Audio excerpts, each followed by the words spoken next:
नमस्ते दोस्तों, कैसे आप सब। आज हम भारत के दक्षिणी सिरे तमिलनाडु राज्य में स्थित कन्याकुमारी की बात इस वीडियो में करने वाले हैं। अगर आप कन्याकुमारी जाने का प्लान कर रहे हैं तो आज का वीडियो जो है वो आपके लिए काफ़ी हेल्पफुल होने वाला है, क्योंकि आज हम कन्याकुमारी की कंप्लीट इन्फॉर्मेशन आपको देने वाले हैं। उसके साथ साथ आपको बताने वाले हैं कि कन्याकुमारी जाने में आपका कुल खर्चा कितना होगा, उसके साथ साथ आपको वहाँ पे रहने खाने की क्या व्यवस्था मिलेगी, उसके साथ साथ आप वहाँ पे कहाँ घूम सकते हैं और कौन कौन से प्लेसेस को जो है वो वहाँ पे आप विजिट कर सकते हैं। और वीडियो के एंड में आपको बताएंगे कि आपको कन्याकुमारी जाने के लिए जो है वो कुल खर्चा कितना लगेगा, आपका कम से कम बजट में कन्याकुमारी घूमना कैसे आसानी से होगा और आप किस प्रकार से आसानी से कन्याकुमारी को जो है वो विजिट कर सकते हो। तो मेरी आपसे एक ही रिक्वेस्ट है कि वीडियो को एंड तक देखना। अगर वीडियो पसंद आए तो वीडियो को लाइक करना, चैनल पे न्यू हो तो चैनल को सब्सक्राइब करना और हो सके तो इस वीडियो को शेयर भी कर देना। तो चलिए दोस्तों शुरू करते हैं। और आज की वीडियो में मैं आपको बताऊंगा कि आप कन्याकुमारी कौन से मौसम में जा सकते हैं, उसके साथ साथ वहाँ के होटल की कॉस्ट, खाने पीने का खर्चा और आपको वहाँ घूमने फिरने के लिए कितना खर्चा लग सकता है, ये भी मैं डिटेल में आज के वीडियो में आपको बताने वाला हूँ। तो दोस्तों बने रहे मेरे वीडियो में, एक एक करके सारी बातों को मैं विस्तार पूर्वक आपको बताता हूँ।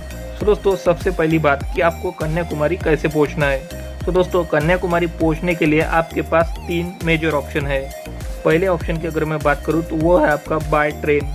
दोस्तों अगर आप ट्रेन से आना चाहते हैं तो आपका जो नियरेस्ट रेलवे स्टेशन है तो वो है कन्याकुमारी ही। तो आप अपने शहर के अनुसार देख सकते हैं कि आपको कन्याकुमारी के लिए जो है वो डायरेक्ट ट्रेन मिलती है या नहीं। अगर आपको अपने शहर से कन्याकुमारी के लिए डायरेक्ट ट्रेन अगर मिलती है तो आपके लिए काफ़ी आसान हो जाएगा। और अगर आपके शहर से अगर डायरेक्ट ट्रेन कन्याकुमारी से नहीं है तो आप त्रिवेंद्रम होके भी जो है वो कन्याकुमारी पहुंच सकते हैं। दोस्तों अगर मैं दूसरे ऑप्शन की बात करूं तो वो है आपका बाय एयर। तो दोस्तों अगर आप फ्लाइट से आना चाहते हैं तो आप फ्लाइट से भी कन्याकुमारी आ सकते हैं। और अगर आप फ्लाइट से आते हैं तो आपका जो नियरेस्ट एयरपोर्ट आपको मिलेगा वो है त्रिवेंद्रम एयरपोर्ट, जो कि केरला की कैपिटल है। और त्रिवेंद्रम से जो कन्याकुमारी की जो दूरी है वो लगभग आपको 90 किलोमीटर के आसपास पड़ जाएगी।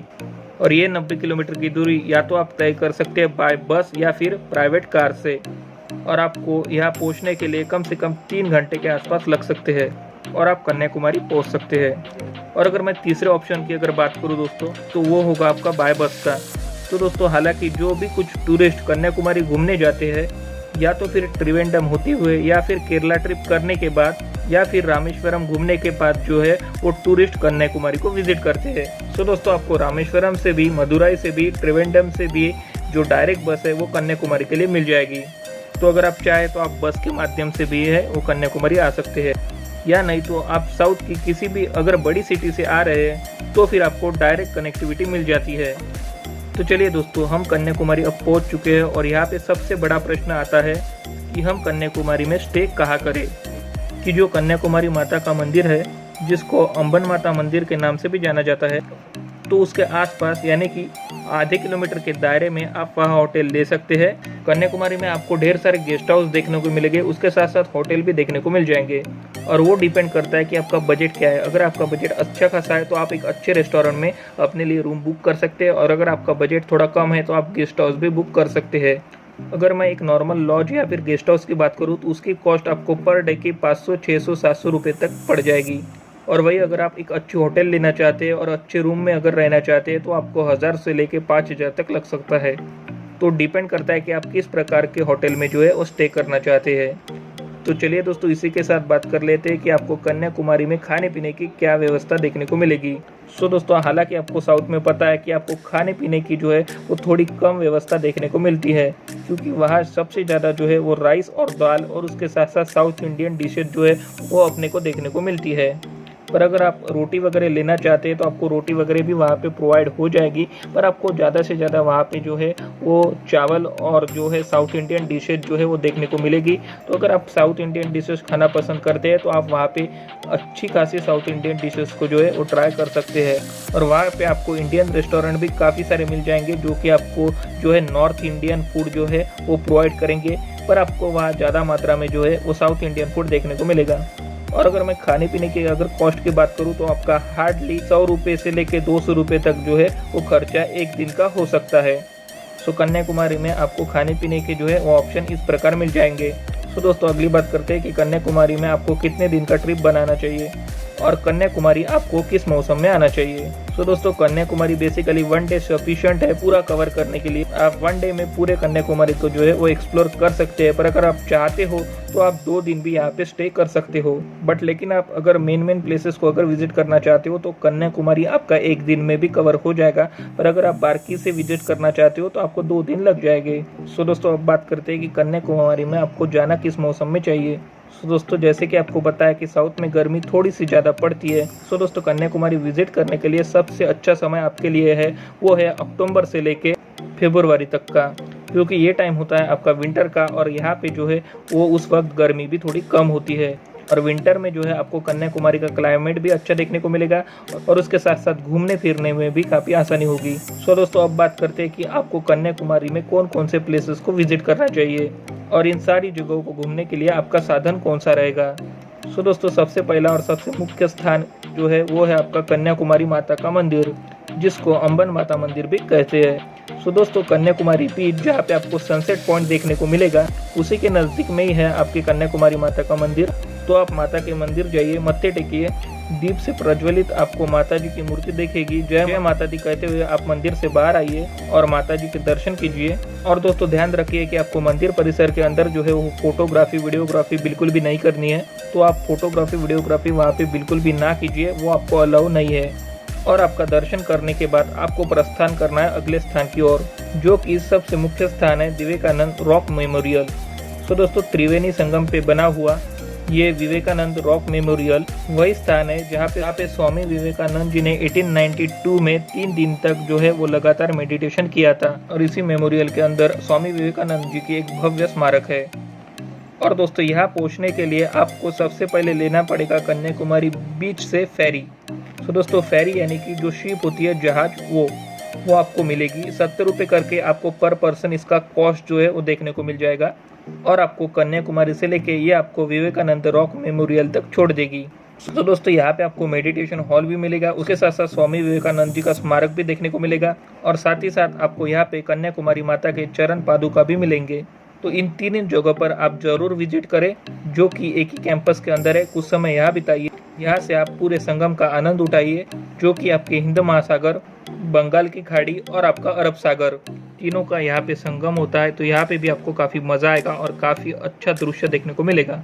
और यहाँ से ही आपको आगे बढ़ना है और फिर से फेरी के पास वापस आना है, फेरी में बैठना है और फेरी वाला अब आपको लेकर जाएगा थिरुवल्लुवर स्टैचू। दोस्तों विवेकानंद रॉक मेमोरियल के थोड़े से पास में ही जो आपको पड़ता है वो है थिरुवल्लुवर स्टैचू, जो कि आपको यहाँ पे थिरुवल्लुवर जी की जो है वो स्टैचू देखने को मिलेगी। 133 फीट ऊंची ये इनकी प्रतिमा आपको काफ़ी ज़्यादा शोभित करेगी, आपको काफ़ी ज़्यादा आकर्षक लगेगा। तो आप यहाँ पे भी जाइए, कुछ समय यहाँ पे व्यतीत कीजिए और यहाँ का जो है वो आनंद लीजिए। और यहाँ से भी आपको रॉक मेमोरियल का जो है वो नज़ारा देखने को मिलेगा, तो उसको भी आप एंजॉय कीजिए।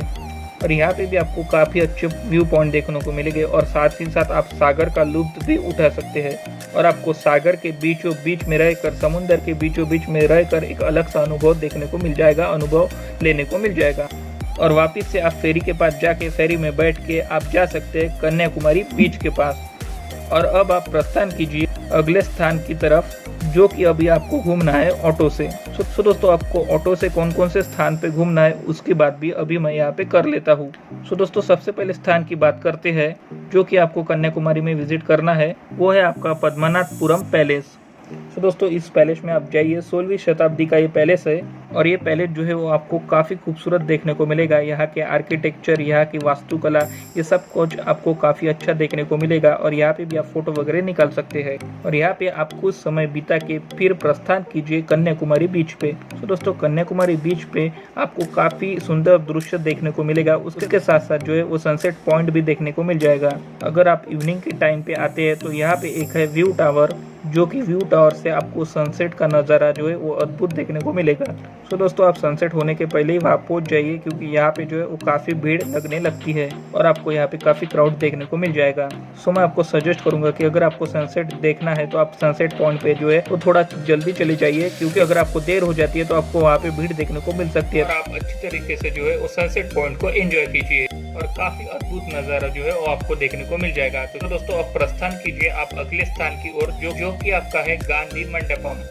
तो दोस्तों गांधी मंडपम, यहाँ पे गांधी जी की स्मारक भी है, यहाँ पे गांधी जी का सार भी लिखा गया है, गांधी जी के बारे में काफी सारी इंफॉर्मेशन आपको यहाँ पे देखने को मिल जाएगी। तो दोस्तों यहाँ पे आप कुछ समय व्यतीत करके प्रस्थान कीजिए आप अगले स्थान की ओर, जो कि है आपका सुचिंद्रम टेम्पल। तो दोस्तों सुचिंद्रम टेम्पल कन्याकुमारी से आपका 14 किलोमीटर की दूरी पे पड़ता है, यानी कि 14 किलोमीटर के डिस्टेंस पे पड़ता है। इस मंदिर में दोस्तों आपको ब्रह्मा, विष्णु, महेश, इन तीनों भगवान की यहाँ पे आपको प्रतिमा देखने को मिल जाएगी। तो यहाँ आप दर्शन कीजिए हर हर महादेव कह के। इसी सुचिंद्रम मंदिर में ही एक और 18 फीट ऊंची बजरंग बली की स्टैचू है, तो इनके भी दर्शन कीजिए। तो दोस्तों सुचिंद्रम टेम्पल में सभी के दर्शन करके आपका डे नंबर 1 कंप्लीट होता है और आप वापिस होटल की तरफ बढ़ सकते हैं। और आप होटल में आइए, विश्राम कीजिए और आप अपने अपने शहरों के लिए जो है वो प्रस्थान कर सकते हैं। लेकिन अगर आप दोस्तों 2 दिन का ट्रिप बनाते हैं, यानी कि आप 2 दिन रुकना चाहते हैं, तो दूसरे दिन भी आपको कौन कौन से स्थान पे विजिट करना है उसके मैं यहाँ पे आपको नाम बता देता हूँ। इसमें से पहला आपका आता है वाटाकोटाई फोर्ट और दूसरा आता है तिरुपरप्पु वाटरफॉल, जो कि 50 फुट हाइट से आपको ये झरना देखने को मिलेगा। तो यहाँ भी आप कन्याकुमारी में जा सकते हैं। और तीसरा आपका सुनामी मोन्यूमेंट। सो दोस्तों ये 3 चीजें जो है जो आप डे नंबर 2 पे कवर कर सकते हैं अगर आप 2 दिन का ट्रिप बनाते हैं। लेकिन अगर आप 1 दिन का ट्रिप बनाना चाहते हैं तो मैंने आपको आइटनरी बता दी कि आपको कौन कौन से स्थान पे जो है वो आपको विजिट करना चाहिए और कैसे कैसे आपको विजिट करना है। तो चलिए दोस्तों अब लास्ट बात करते हैं कि आपको कन्याकुमारी आने के लिए कितना बजट रखना पड़ेगा, और मैं आपको बताऊंगा कि आपको कन्याकुमारी घूमने के लिए एक व्यक्ति का खर्चा कितना लग जाएगा। तो दोस्तों अगर आप 1 दिन का प्लान बनाते हैं और अगर आप एक एवरेज होटल में रुकते हैं तो एक व्यक्ति का जो खर्चा है वो अप्रोक्सीमेटली आपका 1500 से 2000 तक आ जाएगा और आप पूरे कन्याकुमारी को भली भांति घूम सकते हैं। तो दोस्तों इस फेयर में मैंने आपके ट्रेन की टिकट और फ्लाइट की टिकट को जो है वो इंक्लूड नहीं किया है। इसके अलावा आपके जो भी वहाँ खर्चे होंगे रहने के, खाने के, उसके साथ साथ ट्रैवलिंग के और ट्रांसपोर्टेशन के, उनको मैंने इसमें इंक्लूड किया है और वो आपके आ सकते हैं 1500 से लेकर 2000 तक, और थोड़ा अगर बढ़ जाए तो 3000 तक भी हो सकता है अगर आप शॉपिंग वगैरह करते हैं तो। और इसमें मैंने आपके ऑटो के और एंट्री फीस वगैरह के खर्चे भी जो है वो इंक्लूड किए हैं, और आप जो है वो 1500 से 2000 में या फिर 3000 में जो है वो पूरे कन्याकुमारी को जो है वो एक्सप्लोर कर सकते हैं।